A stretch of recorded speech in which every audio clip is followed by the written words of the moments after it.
Hello friends and welcome back to our channel Banaras the learning channel. तो research या biomedical research की series में आज एक हम नया टॉपिक डिस्कस करने वाले हैं जिसका नाम है लिटरेचर रिव्यू। तो let's get started. So literature review का लिटरल मीनिंग क्या होता है? लिटरेचर रिव्यू टर्म से हम क्या समझते हैं? तो literature and reviewing to look और to researching of something or to looking again into a topic or any particular thing. That is basically basic understanding of literature review कि जब भी हम कोई चीज़ को फिर से सर्च करते हैं, उस पे अवेलेबल रिसोर्सेज को जब हम चेक करते हैं, that is literature review. So literature review is what has already been done, written and published about a topic. तो जो भी काम रिसर्च का काम या साइंटिफिक वेब में या साइंटिफिक कम्युनिटी में जो भी काम ऑलरेडी किया जा चुका है, लिखा जा चुका है या पब्लिश किया जा चुका है, उनको फिर से चेक करना या उनको गो थ्रू करना is literature review. And if we look into the definition, we can say that literature review is a compilation of research that has been published on a topic by the previous researcher, which provides background for research problem that researcher has undertaken, and it also shows how others have handled and conducted such topic previously. तो literature review एक ऐसा compilation है published work का जो कि already किसी specific topic पे आप सर्च करें या आपका इंटरेस्टेड टॉपिक है और उसमें पहले जो लोगों ने या रिसर्चर्स ने जो काम कर रखा है वो सब कुछ आप देखते हैं. इसके साथ साथ लिटरेचर रिव्यू जो है रिसर्च मेथडोलॉजी में भी काफ़ी हेल्प करता है कि फॉर एग्जांपल अगर कोई साइकेट्रिक डिसीज़ पे आप काम करना चाहते हैं या मेंटल हेल्थ पे आप काम करना चाहते हैं तो वहाँ पे बहुत सारे टूल्स होते हैं, डिफरेंट टूल्स, क्वेश्चन है, टेस्ट. तो अगर हम लिटरेचर रिव्यू के दौरान देखेंगे तो उसमें हमको ये पता चलेगा कौन से अच्छे अच्छे अवेलेबल टूल्स हैं जिनकी स्पेसिफिसिटी, वैलिडिटी काफ़ी अच्छी है, यानी कि वो उस पर्टिकुलर डिसीज़ के लिए बहुत अच्छे माने जाते हैं. तो रिसर्च मेथडोलॉजी को या उस टॉपिक को हैंडल करने का आइडिया भी हमको लिटरेचर रिव्यू से मिलता है. तो that is what is written here. Then definition of literature review is literature review is a systematic, explicit and reproducible method for identifying, evaluating and synthesizing the existing body of completed and recorded work produced by a researcher, scholars and practitioners. तो researcher, scholars या practitioner के द्वारा जब कोई systematic work जो है उसको आप रिविजिट करते हो, जो ऑलरेडी कोई पर्टिकुलर टॉपिक पे वर्क जितने हो चुके हैं, फॉर एग्जांपल कि अगर आपने कोई सिस्टमिक रिव्यू का एग्जांपल देखा होगा कभी, तो वो क्या है, वो लिटरेचर रिव्यू का ही एक एडवांस वर्जन है. तो उसमें क्या करते हैं कि पूरा जो डाटा है, जितनी स्टडीज़ हो चुकी हैं, फॉर एग्जांपल अगर आप देखेंगे कि योगा एंड स्ट्रेस मैनेजमेंट पे आपको स्टडीज़ देखनी है तो आप 2014 से 2024 यानी कि 10 साल की स्टडीज़ को पूरा चैनलाइज तरीके से, मतलब एक सिस्टमैटिक तरीके से आप उसको पूरा एनालाइज करके उसका कंक्लूजन ड्रॉ करते हैं. तो that is a kind of review in which we do all such works, that is identifying, evaluating and synthesizing the already existing content. और जो भी हमारे पास अवेलेबल डाटा है जो ऑलरेडी पब्लिश्ड है उसको जब हम सिस्टमैटिकली अपने तरीके से अपने टॉपिक ऑफ इंटरेस्ट के हिसाब से जब हम उसको रिप्रोड्यूस करते हैं तो that is literature review. Then why we need literature review, क्या ज़रूरत है हमें लिटरेचर रिव्यू करने की? तो जब भी कोई रिसर्च हम करते हैं तो उससे पहले लिटरेचर रिव्यू इनिशियल स्टेप्स में आता है. क्यों? क्योंकि ये प्रिवेंट करता है रिपीटेशन ऑफ वर्क और एरर. जो गलतियाँ या जो वर्क ऑलरेडी हो चुका है उससे हमको प्रिवेंट करता है. Then literature review gives insight into the topic worthy for exploration and future research. इसके अलावा लिटरेचर रिव्यू हमें क्या करता है, आइडिया देता है पूरे टॉपिक के बारे में, और जो ऑलरेडी रिसर्च हो चुकी है, जो काम उस पर हो चुका है, वो सारा कुछ हमें पता चल जाता है. Then it inspires new ideas for research and helps to lay foundation for study. उसके अलावा ये क्या करता है, हमको इंस्पायर करता है नए आइडियाज़ को सोचने के लिए, क्योंकि जब भी हम कोई पेपर पढ़ते हैं, फॉर एग्जांपल डिस्कशन पढ़ते टाइम या मेथोडोलॉजी, उसको और इम्प्रूव कैसे कर सकते हैं वो आइडियाज़ भी हमें आ सकते हैं. और इसके अलावा वो एक फाउंडेशन बनाता है आपके इंटरेस्ट एरिया के लिए कि आप अपने इंटरेस्ट एरिया को कितने अच्छे से जानते हैं, तो उसका फाउंडेशन जो है वो लिटरेचर रिव्यू में बनता है। Then it serves as a guide, तो गाइड की तरह काम करता है वो, कि आपको मेथोडोलॉजी में आपको उस टॉपिक को कैसे हैंडल करना है, ये सब कुछ आप लिटरेचर रिव्यू से सीखते हैं, इसलिए serves as a guide. Literature review helps in getting connected with like researcher and research work. इसके अलावा आप लिटरेचर रिव्यू करते टाइम पे डिफरेंट पेपर, डिफरेंट जो एस्पेक्ट्स हैं पेपर्स की वो देखते हैं, तो उससे आपको एक और हेल्प मिलता है कि आप उस पर्टिकुलर इंस्टीट्यूट से या उस पर्टिकुलर रिसर्चर से भी कनेक्ट हो सकते हैं थ्रू दैट पेपर, और रिसर्च वर्क के हेल्प से आप कनेक्शंस बढ़ा सकते हैं, अपने कोलैबोरेटिव वर्क्स कर सकते हैं। तो that is one of the advantage of literature review. Then literature review helps in methodology and research techniques. जैसे कि हमने पहले डिस्कस किया कि आप जब प्रीवियस पेपर्स पढ़ते हैं तो आपको आइडियाज़ आता है कि अच्छा ऑलरेडी क्या क्या टूल्स से कैसे कैसे उस डिसीज़ को या उस पर्टिकुलर पेशेंट को हैंडल किया गया है, या क्या टेक्निक या पैरामीटर यूज़ करके इस पर्टिकुलर डिसीज़ को अप्रोच किया जा सकता है, मैनेजमेंट क्या क्या हो सकता है। तो ये सारी चीज़ें मेथडोलॉजी और टेक्निक्स के बारे में आप लिटरेचर रिव्यू से काफ़ी कुछ सीखते हैं। इसके अलावा rationalise the significance of the problem. इसके अलावा लिटरेचर रिव्यू से हम सिग्निफिकेंस ऑफ प्रॉब्लम को रैशनलाइज कर सकते हैं कि ये कितना सिग्निफिकेंट है उस पर्टिकुलर इंटरेस्ट एरिया पे काम करना, या जो भी आपका टॉपिक ऑफ इंटरेस्ट है उसको रूल आउट करना। Then literature review facilitates researcher to identify relevant body of supporting material. इसके अलावा आपको एम्पैरिकल रेफरेंस देते हैं लिटरेचर रिव्यू, जैसे कि हमने आगे आने वाले लेक्चर्स में देखेंगे कि हाइपोथेसिस बनाने के टाइम पे आपको एम्पैरिकल रेफरेंस चाहिए होते हैं, तो वहाँ पे आपको हेल्प करता है क्योंकि वो सपोर्टिंग मटेरियल देता है। आपका बैकग्राउंड लिखने के टाइम पे आपको पूरा एक सिनेरियो, एक जो बेस है बनाने का काम, वो लिटरेचर रिव्यू करता है कोई भी टाइप ऑफ रिसर्च स्टडी के लिए। And helps in writing research, तो डिस्कशन पार्ट को डिस्कस करते टाइम कि हाँ हमारा जो पर्टिकुलर स्टडी का रिसर्च का रिजल्ट है वो ऑलरेडी प्रीवियस रिसर्चेस के साथ मैच कर रहा है या नहीं कर रहा है। हम राइटिंग के दौरान भी जो है डिफरेंट रिसर्च पेपर से हेल्प मिलती है हमको, अगर हमने अच्छे से लिटरेचर रिव्यू किया है तो this all what the significance of literature review are. Then purpose of literature review, क्यों करना ज़रूरी है, तो updates researcher with the latest और up to date on the topic. तो अगर आप लिटरेचर रिव्यू करेंगे फॉर एग्जांपल 2024 में, तो अब तक जितनी स्टडीज़ हुई हैं, फॉर एग्जांपल मुझे मायोकार्डियल इन्फेक्शन पे काम करना है या हार्ट अटैक पे काम करना है, तो अब तक जितनी स्टडीज़ हुई है हम वो देखेंगे कि ऑलरेडी क्या क्या काम हो चुका है, तो हमको अप टू डेट रखेगा उस पर्टिकुलर टॉपिक में अगर हम लिटरेचर रिव्यू करते हैं तो। Then literature review gives idea about the need of the study to be done. और जब आप लिटरेचर रिव्यू करेंगे, क्योंकि आप जितने प्रीवियस पेपर्स हैं, जितने सारे पब्लिकेशन है, वो सब जब आप पढ़ेंगे तो आपको पता चलेगा क्या काम नहीं हुआ है, क्या रिसर्च गैप है, क्या उसमें लैक्यूने रह गया है, तो आपको वो आइडियाज़ भी मिल सकता है। आप रिसर्च गैप को आउटलाइन कर सकते हैं, जो कि फर्दर आपको रिसर्च में हेल्प करेगा, आपको टॉपिक सेलेक्ट करने में, आपको और भी चीज़ों में जो है ये गाइड करेगा। Then literature review helps in narrow down topic of the propose study.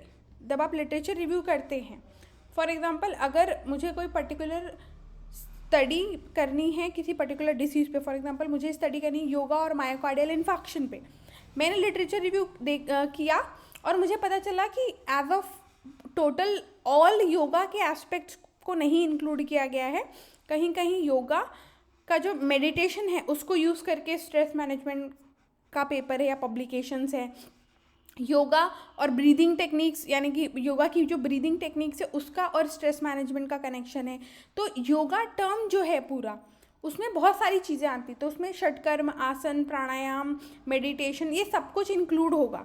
तो मैंने क्या देखा कि पेपर्स जो है मेरे पास वो पर्टिकुलर टॉपिक पे है, ब्रीदिंग एक्सरसाइजेस पे है, मेडिटेशन पे है, आसनास पे नहीं है। तो मेरा टॉपिक जो है अब नैरो डाउन हो गया कि हाँ effect of yogasanas on heart health. तो नैरो डाउन करने में, आपको और स्पेसिफाई करने में अपने टॉपिक लिटरेचर रिव्यू काफ़ी हेल्प करता है।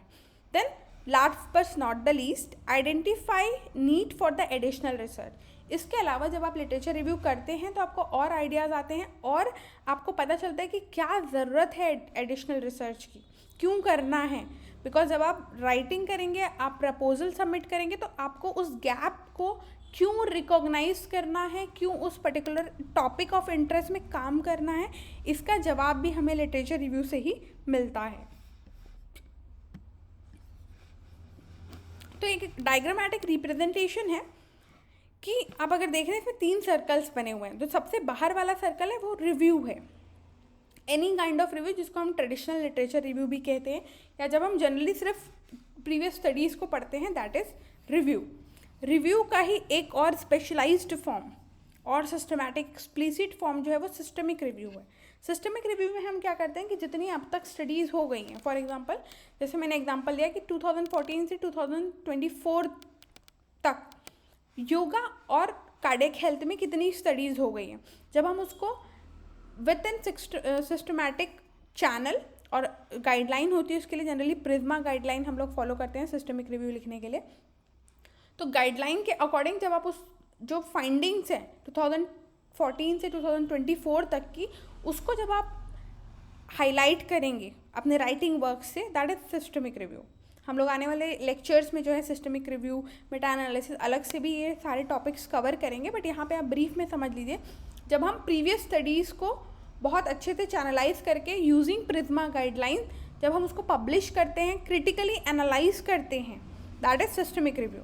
और उसी सिस्टमिक रिव्यू को या उसी क्रिटिकल एनालिसिस को करने के लिए जब हम स्टैटिस्टिक्स की हेल्प लेते हैं, यानी कि स्टैटिस्टिक्स के बेसिस पे हम ये बताते हैं कि स्टडी कितनी अच्छी है, लेवल ऑफ एविडेंस उसका बताते हैं, कितना बायस है ये देखते हैं, ये सारा कुछ जब हम स्टैटिस्टिक्स की हेल्प से करते हैं तो वो मेटा एनालिसिस कहलाता है।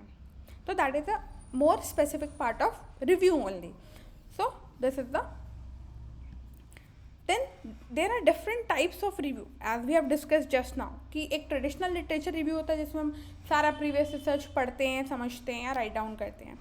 उसके अलावा नैरेटिव रिव्यू होता है जिसको हम ट्रेडिशनल लिटरेचर रिव्यू या कन्वेंशनल लिटरेचर रिव्यू बोलते हैं, जो हम प्रपोजल बनाने के टाइम पे, रिसर्च राइटिंग के टाइम पे हम करते हैं, that is narrative review.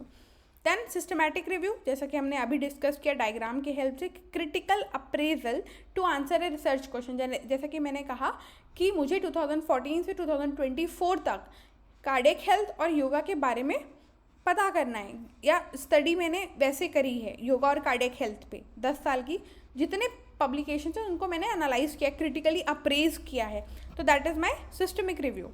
Then meta-analysis uses quantitative method और statistics to synthesize and summarize results। मतलब quantitative method से statistics को use करके जब आप उन सारी previous studies के result को summarize करके बताते हो कि for example योगा जो है वो cardiac health के लिए effective है या नहीं है, इस particular चीज़ का आंसर जो है आप meta analysis के थ्रू दे सकते हैं कि yes it is effective or not। Then Meta analysis is for basically experimental researches और क्वांटिटेटिव रिसर्चेस। जब इसी को हम क्वालिटेटिव स्टडीज़ के लिए करते हैं, रीइंटरप्रेट करते हैं जब हम उनका डाटा, तो उनको हम कहते हैं मेटा सिंथेसिस। इसके अलावा लिटरेचर रिव्यू करने के लिए क्या प्रिंसिपल्स हैं, तो there are 6 principle that first you have to ask, you have to take permission from the authors and everything, then you have to access that particular data, then you have to assimilate that data, और जो भी publications हैं उन सबको assimilate करना पड़ेगा, then उन data को आपको critically analyze करना पड़ेगा, अप्रेज करके उसे एनालाइज करना पड़ेगा, और फिर आप जो है उसमें अपना ओपिनियन या फिर आप अगर मेटा एनालिसिस करें तो उसमें स्टैट्स लगा के उसका कंक्लूजन देंगे। That is the principle of literature review, that is first we have to ask, access, assimilate, appraise, analyse and apply. Then what are the sources of literature review. Literature review आप कहाँ से कर सकते हैं, कैसे कर सकते हैं, तो there are 2 types of sources, that is primary और सेकेंडरी, कि रिसर्चर खुद डाटा कलेक्ट करे, ठीक है, सर्च आउट करे खुद से, ठीक है, या फिर आप ऑफलाइन या ऑनलाइन मोड के थ्रू सर्च कर सकते हैं। ऑफलाइन मोड में क्या आ सकता है, जैसे कि टेक्स्ट बुक, जर्नल्स, जो हार्ड कॉपीज़ होते हैं जर्नल्स के, conferences, reports, thesis, newspaper, magazine, all miscellaneous sources, इससे आप लिटरेचर रिव्यू के लिए डाटा कलेक्ट कर सकते हैं। ऑनलाइन सोर्सेज तो हमारे डाटा बेसिस हैं, जैसे कि कोक्रेन, साइक इन्फो, एमबेस, पबमेड सेंट्रल, मेडलाइन, ये सारे जो है हमारे सोर्सेज हैं। तो अब स्टेप्स क्या हैं, कैसे लिटरेचर रिव्यू को करना है, उसके स्टेप्स क्या हैं। तो सबसे पहले हमको टॉपिक ऑफ इंटरेस्ट देखना है कि हमको किस टॉपिक पे काम करना है। जैसे कि मैंने एग्जांपल दिया योगा ऑफ कार्डियक हेल्थ, तो कोई पर्टिकुलर कार्डियक डिसीज़ के लिए मेरे को काम करना है, कोई पर्टिकुलर स्टेप और लिम्ब ऑफ योगा को मुझे यूज़ करना है, फॉर एग्जांपल ब्रीदिंग एक्सरसाइजेस और कार्डियक इशू या हाइपरटेंशन या CAD, this is my topic. Then selecting the keywords for data search. तो अब अगर मैंने हाइपरटेंशन लिया तो वहाँ कीवर्ड्स क्या बनेंगे, high blood pressure, elevated blood pressure, this all will be the keywords. और ब्रीदिंग एक्सरसाइज के लिए डिफरेंट नेम्स है, डिफरेंट ब्रीदिंग एक्सरसाइज के नाम आप यूज़ कर सकते हैं, अल्टरनेट नोज ब्रीदिंग, अनुलोम विलोम, ब्रीदिंग एक्सरसाइजेज, ये सारा जो है कीवर्ड्स हम यूज़ कर सकते हैं। तो डिफरेंट कीवर्ड्स यूज़ करके हम सर्च करते हैं डाटाबेस में। देन हमको आइडेंटिफाई करना है रेलेवेंट लिटरेचर सोर्सेज, कि हमारे स्टडी के अकॉर्डिंग कौन सा रेलेवेंट लिटरेचर है। फॉर एग्जांपल अगर मुझे एक स्टडी मिलती है कि effect of alternate nose breathing on blood pressure और हार्ट रेट वेरिएबिलिटी, तो दैट इज सिग्निफिकेंट और that is relevant study for my topic. Then हम लिटरेचर सर्च जब करते हैं तो उसके लिए दो चीज़ें यूज़ करते हैं बेसिकली बायोमेडिकल सर्चेज में। फर्स्ट इज़ बुलियन सर्च, जहाँ पे हम एंड और नॉट का यूज़ करते हैं, ये 3 वर्ड्स का यूज़ करते हैं जो हम आगे देखेंगे। और mesh terms, medical subject headings, इनको भी हम आगे देखेंगे। तो ये 2 टर्म्स या ये 2 टेक्निक्स है जिसे हम लिटरेचर सर्च के लिए यूज़ करते हैं। उसके बाद जब हमको डाटा मिल जाएगा, जब हम ऑलरेडी रेलेवेंट रिसर्चेस को कलेक्ट कर लेंगे, तो हम उनको क्रिटिकली एनालाइज करेंगे कि इन स्टडीज़ में क्या लैकिंग था, क्या इनकी स्ट्रेंथ है, क्या इनकी वीकनेस है। ये सारा कुछ हम एनालाइज करके, रीड करके, एनालाइज करके उससे डाटा जो है वो सिंथेसाइज करेंगे और डाटा को ऑर्गेनाइज करके हम अपना लिटरेचर रिव्यू जो है वो लिखेंगे। That are the steps of literature review. तो बुलियन सर्च क्या होता है, जहाँ पे हम एंड और नॉट को यूज़ करते हैं। तो एंड में क्या होता है, only result that contain both the keywords will show. For example अगर मैंने यहाँ पे इसको 2 सर्कल्स के थ्रू समझते हैं कि अगर मैंने यहाँ पे लिखा ब्रीदिंग एक्सरसाइजेज और एक टर्म मैंने यूज़ किया ब्लड प्रेशर या हाई ब्लड प्रेशर, तो मुझे वही सर्च मिलेगा जहाँ पे हाई ब्लड प्रेशर और ब्रीदिंग एक्सरसाइजेज दोनों होंगी, बोथ टर्म्स जहाँ होंगी वही वाले रिजल्ट जो है पबमेड मुझे शो करेगा। देन अगर हम और का यूज़ करते हैं तो वहाँ पे क्या होगा कि कोई भी टर्म, फॉर एग्जांपल अगर मैंने यहाँ पे यूज़ किया breathing exercises, alternate nose breathing और हाई ब्लड प्रेशर, तो तीनों ही टर्म्स के जितने रिजल्ट्स होंगे पबमेड में वो सारे मुझे शो करेंगे। और अगर हम नॉट का यूज़ करते हैं, जस्ट वन ऑफ देम, ठीक है, तो रिजल्ट जो आएंगे वो कीवर्ड जो ए है उसके अकॉर्डिंग आएंगे, बी या जिसको आप नॉट करके लिखेंगे उसके अकॉर्डिंग नहीं आएंगे। फॉर एग्जांपल अगर मैं लिखूं कि योगा और ब्रीदिंग एक्सरसाइजेज नॉट एक्सरसाइज, तो एक्सरसाइज के रिजल्ट मुझे नहीं मिलेंगे, सिर्फ ब्रीदिंग एक्सरसाइज के ही रिजल्ट मुझे मिलेंगे। जिसके पहले आप नॉट लिख देंगे, जिस भी वर्ड के पहले, उसका रिजल्ट आपको जो है पबमेड नहीं शो करेगा। तो just one word will show the result. इसके अलावा हम एक टेक्निक यूज़ करते हैं मेडिकल सब्जेक्ट हेडिंग, जिसे हम कहते हैं मेश टर्म्स या मेश वर्ड्स। तो अगर आप पबमेड देखेंगे तो ऐसा साइड में या लोअर बैक में, अगर आप डेस्कटॉप साइड देख रहे हैं तो आपके right hand side lower side में या फिर किसी पेपर के एंड में ऐसे टर्म्स आते हैं, तो वो मेश टर्म्स होते हैं। तो मेश टर्म बेसिकली होते क्या है, मेडिकल सब्जेक्ट हेडिंग जो कि उस पर्टिकुलर कीवर्ड से मिलती जुलती है। जैसे अगर मैंने सर्च किया हाई ब्लड प्रेशर, तो उसका मिलता जुलता मेश वर्ड की होगा elevated BP, elevated blood pressure, that can be mesh term. Hypertension can be a mesh term, तो वैसा। और यहाँ पे एक एग्जांपल भी लिखा हुआ है कि search for the subject heading myocardial infarction will retrieve records that include terms such as, कि जैसे यहाँ पे अगर मैंने सर्च किया मायोकार्डियल इन्फार्क्शन के बारे में तो मुझे मेश टर्म्स क्या क्या मिल सकते हैं, heart attack, acute myocardial infarction with different spellings, क्योंकि ब्रिटिश और अमेरिकन स्पेलिंग्स में थोड़े डिफरेंस होते हैं। तो ये सारी चीज़ें जो हमको मेश टर्म्स में मिल जाती हैं। देन हम लिटरेचर रिव्यू की समरी कैसे बनाते हैं, तो लिटरेचर रिव्यू की समरी जब हमको बनाना होता है तो हम टेबल फॉर्मेट में बनाते हैं जनरली। तो टेबल में जो है ऑथर्स का नाम, लिखा होता है कि कौन से ऑथर ने किस पब्लिकेशन में उसको दिया है। देन ईयर ऑफ स्टडी, किस ईयर में वो पर्टिकुलर स्टडी हुई है, क्योंकि अगर वो बहुत पुरानी स्टडी हुई तो हमारे रिलेवेंट की नहीं होगी, क्योंकि ऑलरेडी उस पर बहुत काम हो चुका होगा।